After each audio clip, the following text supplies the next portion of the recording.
Hi everyone, I'm here at the ASC Conference with Paul Griffiths, who just presented with us this morning on competing with decision confidence. Before we get into that though, can you give us a brief introduction on yourself and Client Advocates? Yeah, sure. So I'm Paul Griffiths. I run a business called Client Advocates.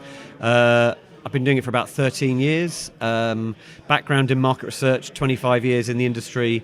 But essentially I do two things. I help market research agencies with their growth strategies. So commercial strategy, sales, marketing, client engagement, how to grow and be more commercially successful, however that looks. And then I work with heads of insight, owners of insight in functions within big businesses, and I help them reconfigure, reconstruct their insight functions and make sure that any money or any assets value that they're putting into insight is making good commercial impact and helping businesses grow and develop.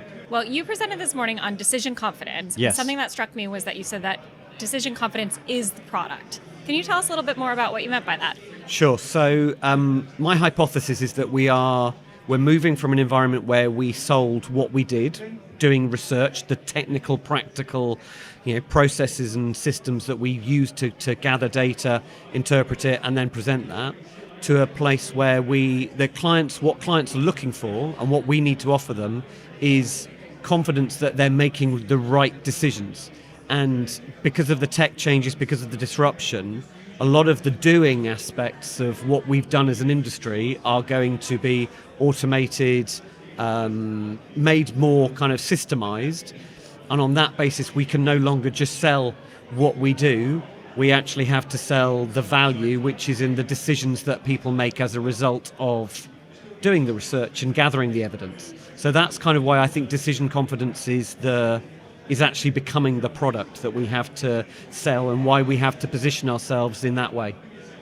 Really interesting. And that's quite I would say, a big sort of overarching change for businesses in our industry. You also talked a lot about the changes that the businesses need to make to their processes, to their data. And you said something earlier about a business that kind of really changed its revenue share by 50% in a matter of a couple of years. That's a really shocking change for people in an organization. How is that affecting people within businesses, and how can businesses tackle that pace of change that's happening? So, I mean, it's really, really difficult. I mean, we've just had a fantastic presentation from Sam talking about organizational change and the psychological processes that human beings, we all have to go through when we're in this state of disruption and change and needing to adapt. And I think the advice she gave was actually really good about you've got to start with commitment. So what I'm working with leaders in research agencies on, what I'm working with heads of insight, owners of insight functions on, the first thing is to accept the fact that change is necessary. I'm respectful of people who say that it's not, and that's fine. That's their commercial decision. But for the businesses that do want to change, or where there is a sense of we need to change and be better, it's got to start with that commitment that I'm going to do things differently. And then I think it's a question of setting out as a leadership, as the senior management of a business, saying out, what does that commitment look like? What does that mean? And how can I bring my people along to engage with that and make them feel like they've got some input into it, some control, maybe some influence over it. So welcome them and bring them into that process rather than feeling like it's something that's being done to them. That point about commitment really struck with me too. I think you've built yourself up to try to do this massive thing, and if you just commit to doing it and you'll figure it out along the way, that's really powerful. I mean, I'm working with a client at the moment, a small agency, and they've hired me because they want to improve their commercial processes. Actually, the first couple of sessions we've had, it's actually uncovering the fact that they don't really want to, but they feel they should. And so the journey for those people, and it's hopefully a journey I can take them on, is to say, well, look, actually, there is joy and opportunity and potential in making that change, but they're wasting their money and my time if actually at the end of it they go, we don't really want to change, no matter how much they think they know they should.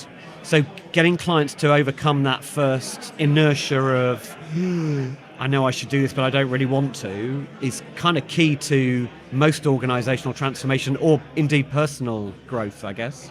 Yeah, it's really interesting. Okay, so now having a think about what that future state looks like that we're all changing to. Something else you spoke about today was the octopus organization, which I found super interesting. Can you tell us a little bit about that? Yeah, so it's not my idea. It's two guys wrote a book called AI and the Octopus Organization. Chaps called Brill and Wonka. And essentially their assertion is that AI is like going to be the brains in an octopus's tentacles. An octopus has got 9 brains, 8 in its arms and 1 central one. And what AI can do is create insight repositories, create intelligent systems in each area of a business. It might be product, it might be quality, it might be strategy, it might be marketing, it might be finance, might be HR. It's every single one of those bits of an organization will have its own AI repository, generating insight, generating ideas, making suggestions about what should be done. And our opportunity as an industry is to help them do that. So working across all of the different parts of an organization, but also coming in, pointing out where they need to be careful and where actually, don't just trust the systems and the automation, actually maybe go out and talk to some real people occasionally. But also making sense of, if they've got this overload, they've got all of this data, they may well also find that they're sitting there going, we've got to say, well, we still don't know what we're going to do, what we want to do. So I think we've got 2 opportunities. We can help them create really robust, high quality systems and data that can give them better insight and help them make better decisions. But we can also operate and help them make those decisions. We can become decision consultants who take them on that journey and who take them through the process of realizing what they've got to do differently and then helping them enact that. Yeah. I've always thought that insights really does have a power to be connective tissue of organization. So I think that analogy is really great. And I think our ability to understand people who historically have been the consumers, the shoppers that we talk to, but also the people that we work with and the stakeholders that we influence. I think that's been a superpower all along. And I agree. And look, I'm really optimistic about the industry. I know there's quite a lot of stuff around existential threat and we're going to survive and is AI going to take our jobs? I absolutely believe this could be a golden age for, I'm not going to call it market research, but for insight.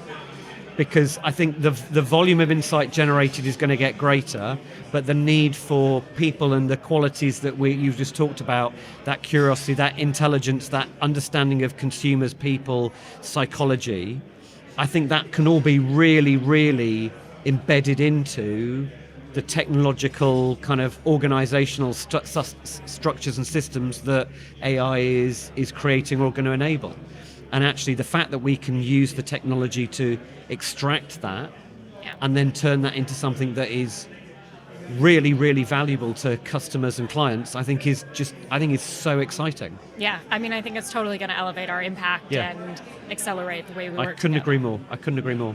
Well, thank you so much for talking to me and for presenting at the ASC conference today. Hopefully everyone found this interesting. If you want to find out more, please follow along on the ASC channels. Thanks. Thank you.